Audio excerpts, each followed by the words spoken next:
À Moment Cousmin, parole de scientifique.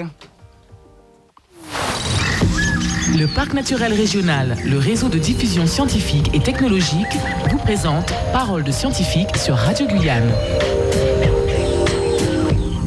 Bonjour à tous et bienvenue dans Parole de scientifique. Thomas Luglia, professeur de sciences physiques au lycée Gontran-Damas, et José Golitin, ingénieur CNES au Centre spatial guyanais, sont nos invités, nous parlent d'astronomie. Messieurs, bonjour. Bonjour.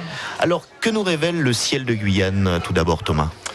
Actuellement, si vous sortez en particulier le soir, vous allez voir quelques petits éléments intéressants qu'on peut vous signaler. Par exemple, si vous regardez le soir, la tombée de la nuit vers le nord-est, vous avez une constellation qui est assez facile à voir parce qu'elle forme un W, c'est la constellation de Cassiopée. Alors, à partir de cette constellation, des choses intéressantes à trouver. Si vous remontez un peu plus vers le haut, vous allez trouver un carré qui s'appelle le carré de Pégase, le fameux cheval ailé.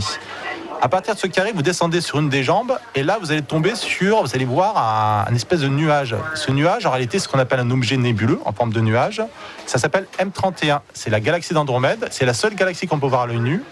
Et c'est une galaxie qui est la galaxie voisine de la nôtre, qui est la Voie lactée. Elle est à 2,5 millions d'années-lumière. Voilà. Donc ça, c'est pas mal à voir. Autre élément aussi intéressant, c'est les planètes. Actuellement, le soir, on peut voir Jupiter. Le matin, juste au lever du soleil, vous pouvez voir Saturne et Vénus. L'intérêt, c'est que si vous avez une petite paire de jumelles, quelque chose qui fait du x10 ou x20, là, vous allez facilement voir les 4 satellites, les 4 gros satellites qui sont autour de Jupiter, qui sont Io, Ganymède, Callisto et Europe, les bandes sur Jupiter, les bandes de gaz.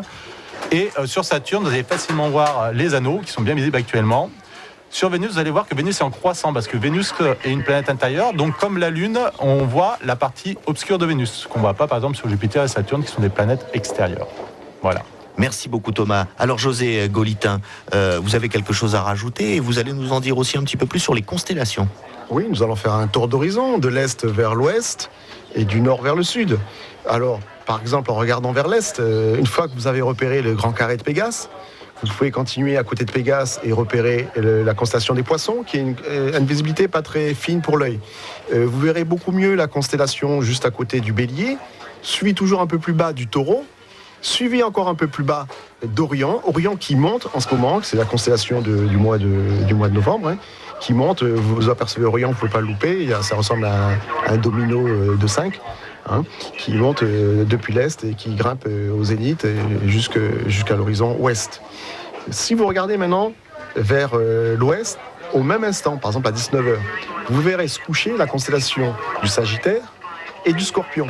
Alors dans la mythologie grecque, on dit bien que quand le Scorpion se couche, c'est qu'Orion apparaît, parce qu'à ce moment-là, le Scorpion ne peut plus piquer Orion. Enfin, vers le nord-est, vous avez le fameux triangle d'été.